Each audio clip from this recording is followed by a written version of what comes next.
ગોરા બાપાના આત્માને રામદેવજી મહારાજ શાંતિ આપે એટલા માટે આપણે આરાધી વાણી બોલીએ. ધન ધન પર ચાવાવડી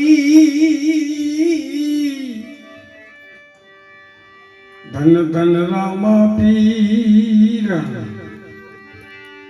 રોગ ગોળ સમૂળા મટે કંચન થાય શરીર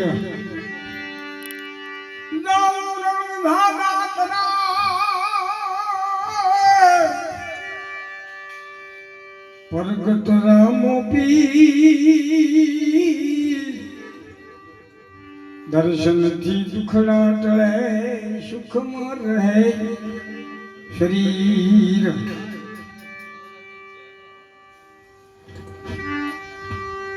ઊંડું કાશ્મીરમાં રામદેવજી મહારાજનું અજમલજી રાજાનું મૂળ ગામ હતું ઊંડું કાશ્મીર. પિતા અજમલજી, દાદા રણજી, દાદા ગરજી, દાદા ભૂતજી, દાદા માનજી, દાદા તખતસિંહ, દાદા સુરસિંહ, ઘણી બધી પેઢીઓ થઈ છે. પણ કોઈ પેઢીમાં એવું બનાવ બન્યો કર્મની ગતિ આગળ કોઈનું કઈ આવતું નથી. તો અજમલજીની પેઢીમાં એવું બન્યું ને એમને કર્મના અંતે કઈ ત્રણ દીકરીઓ લાસુ, લક્ષ્મી ને સુગણા. અજમલજી રાજા ધનનું સુખ, પડદાનું સુખ, રૂપિયાનું બધું સુખ, પણ એક જ દુઃખ કે જેના આંગણે સવાશેર માટી નહીં.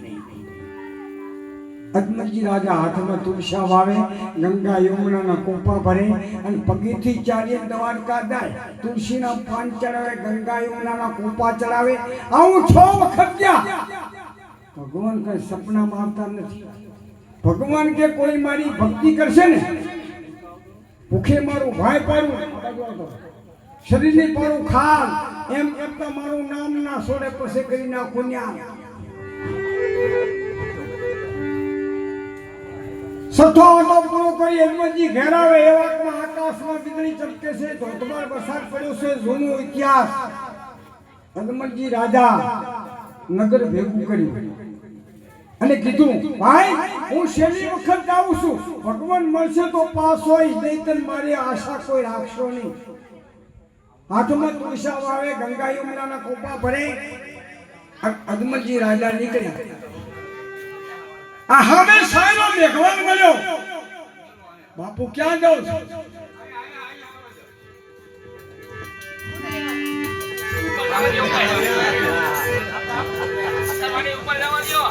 આ ઉપર આવવા દો.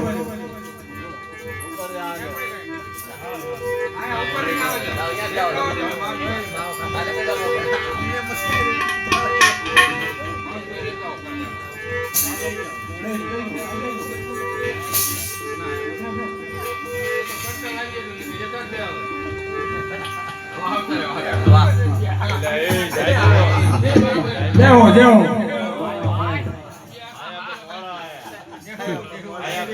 હા બેજો.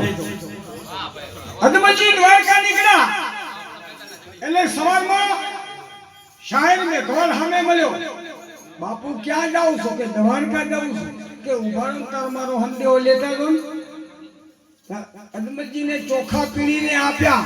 લો દ્વારકાના નાથને મારા ચોખા આપજો. અજમલજી ચોખા લઈને ચાલતા થઈ ગયા. હવે સંતોએ શું કહે છે?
દુધિયારી ગેલે બાવો આવે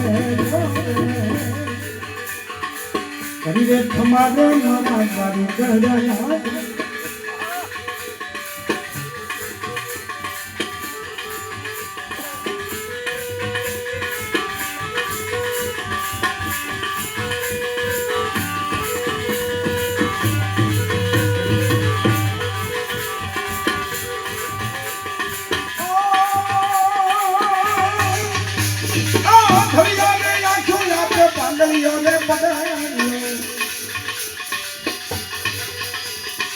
પાટિયાને પાણીનો ઝુલાવે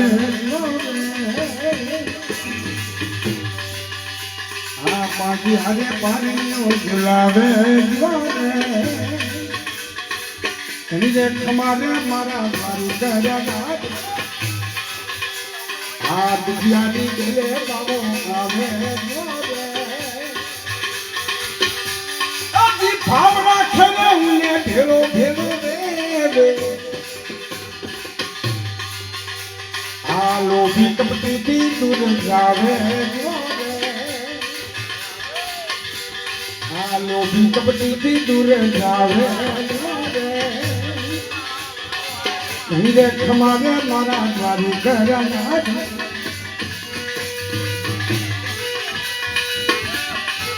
જય હો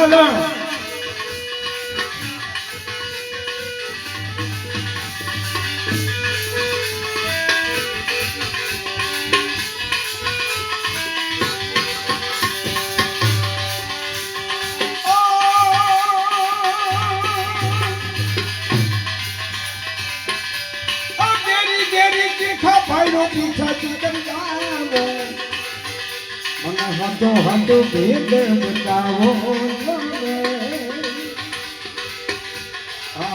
હતો ભેદ બતાવો તમે રે ખમાવે મારા દ્વારી ઘરના દ્વારી ઘરના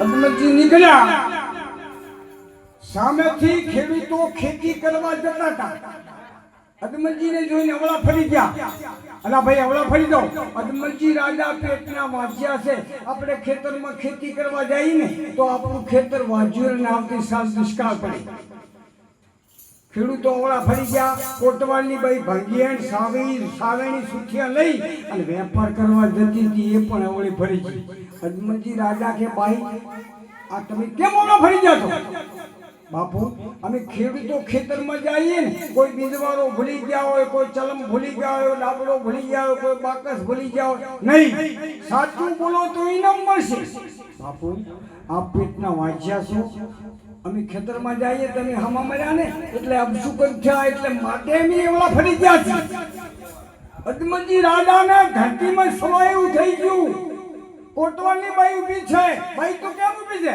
કે બાપુ હું સાવીણી સુથીઓનો વેપાર કરવા જાઉં છું ને આપ હમા વળ્યા એટલે મારા સાવીણી સુથીઓનો વેપાર ન થાય અદમલજી રાજા કે ભાઈ હું અભાગ્યો હમો મળ્યો આજ વેપાર નહીં થાય તો તારા બચ્ચા શું ખાશે ચાલ દરબારમાં અદમલજી રાજા કોટવાલની બાઈને દરબારમાં લઈ ગયા ચોખાની ગાંઠડી બંધાવી બેન જરૂર પડે તો લઈ જજો પેલી બાઈ ઉપાડી ઘેર આવે તાર પોતાનો ઘરવાળો પૂછવા લાગે સાવેણી સુથિયા તો પાછો લાવી અને ચોખા ક્યાંથી લાવી કે અદમલજી બાપુએ આપ્યા અરે ગાંડી આપણાથી આ ધન ના ખવાય પાછું આપી દે દા પાછો આપીએ પેલી ભાઈ ઉપાડીને જાય બાપુ તમારું ધન પાછું લઈ લ્યો અમારાથી ન ખવાય અદમલજી રાજાને બહુ વેદના થઈ ગયો સુખ દુઃખ પડ્યું પંડ પોતાનું જાણે અદો ભણે આત્મ રામ પિત્તર દુઃખ તો કોણ બાળે અદમલજીને બહુ વેદના થઈ ગઈ શાયરા મેઘવાના ચોખા બાંધેલા અને અદમલજી રવાના થઈ ગયા ચાલતા ચાલતા દૂર દૂર જંગલમાં કાશી વિશ્વનાથનું મંદિર આવે અલગ અધર પગ બાંધે અને ઊંધા માથે 12.5 વર્ષનું ભમર તપ નાખે ખાવા પીવાનું બંધ કરી દે પાણી ઉપર આવી જાય પાણી એ બંધ કરી દે અત્યારે આપણે શુક્રવાર કે શનિવાર કે પનીરનો અપવા કરવા હતા અચ્છર તો સક્રિય ધાપી ના ભગવાનને ફોલા બાંધે 7 શરીરમાં ધ્રુજારી કંપા વસૂટવા લાગ્યો. ભગવાન કે આ તો મારા નામથી ઝૂકી રહ્યો છે. આકાશવાણીથી હનુમંતજી રાજા તને અહીં કઈ ન મળે, તું દ્વારકા જા, દ્વારકાના નાથ સિવાય તારો કોઈ વાંચ્યાનાર નહીં ચાલે. હનુમંતજી જાગ્રત બને અને ત્યાંથી દ્વારકાના રસ્તે પડે. દ્વારકાના રસ્તે જાતો હનુમંતજી દ્વારકાના નાથને કેવું કહેવા લાગે,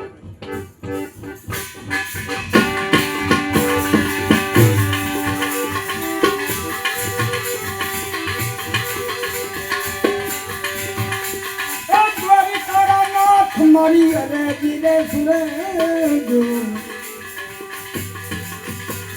આ જીવ તો પાછો ને આવું જો રે.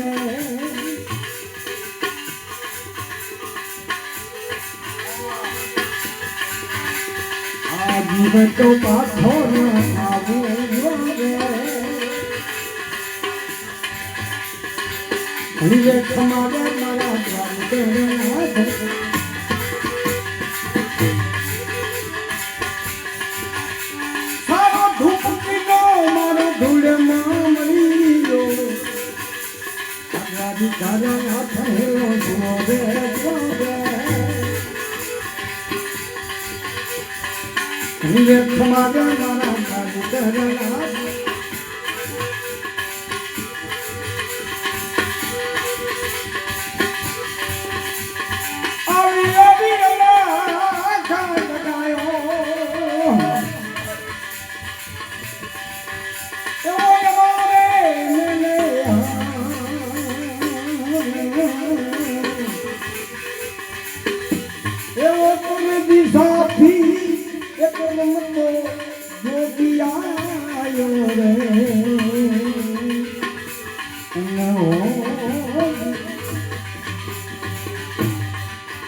શબ્દો ના ધાગા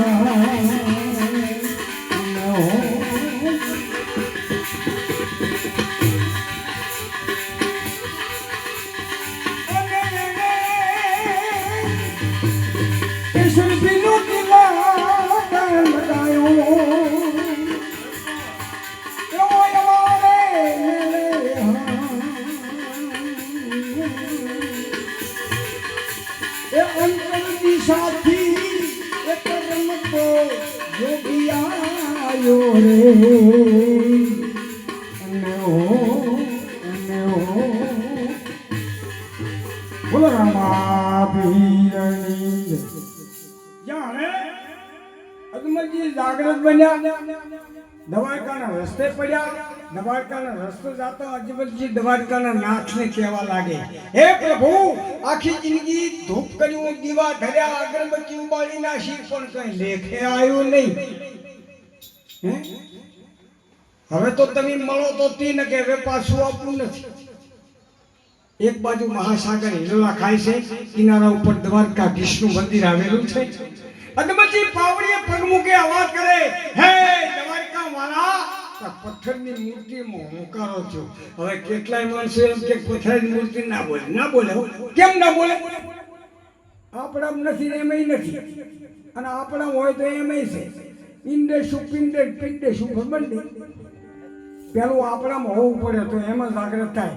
મીરાબાઈનો પ્રસાદ ખાવા માટે કૃષ્ણ પરમાત્મા મૂર્તિ ફાટી પ્રગટ થઈને મીરાનો પ્રસાદ ખાધો હતો. કેટલી બધી શ્રદ્ધા છે, કેટલો વિશ્વાસ છે. અદમતજી કે આ પથ્થરની મૂર્તિ હોંકારો વાળે વાજ્યામણ ન, અમે મરવા તો આવ્યા છે ને. જય દ્વારકા વાળા, પથ્થરની મૂર્તિને ભેટું ચડવા માંડ્યા, પાણીની ઝાડીઓ મારવા માંડ્યા. અદમતજી એવાકમાં પૂજારી આવી જાય, એટલે આ ગાંડિયા તો ક્યાંથી આવ્યો? આ ભગવાનની મૂર્તિને ખંડક કરે કે ક્યાં છે ભગવાન? આ તો કે પથ્થરની મૂર્તિ છે. પેલો પૂજારી કે આનું મગજ ફરી ગયું લાગે.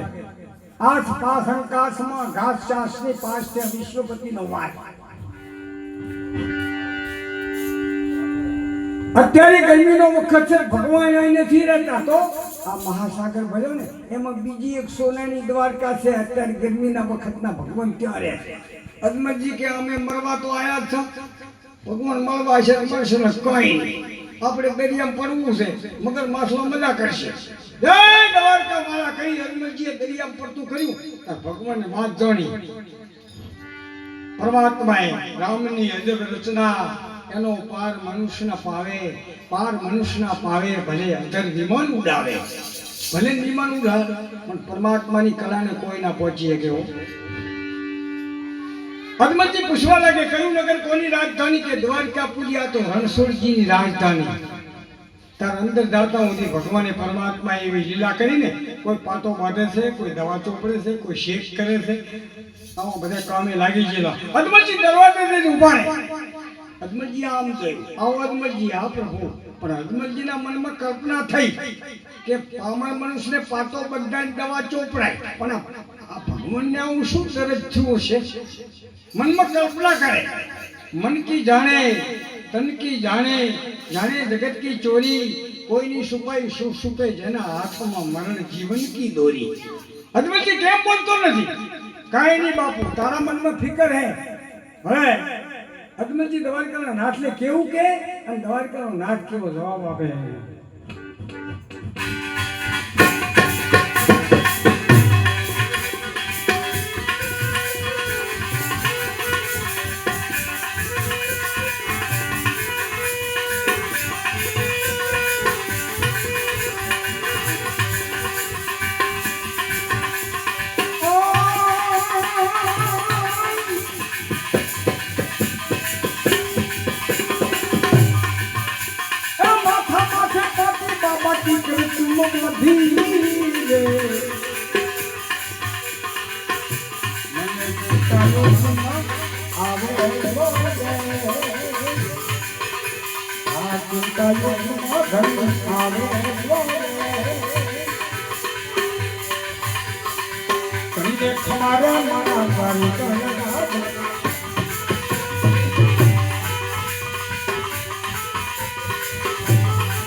આપા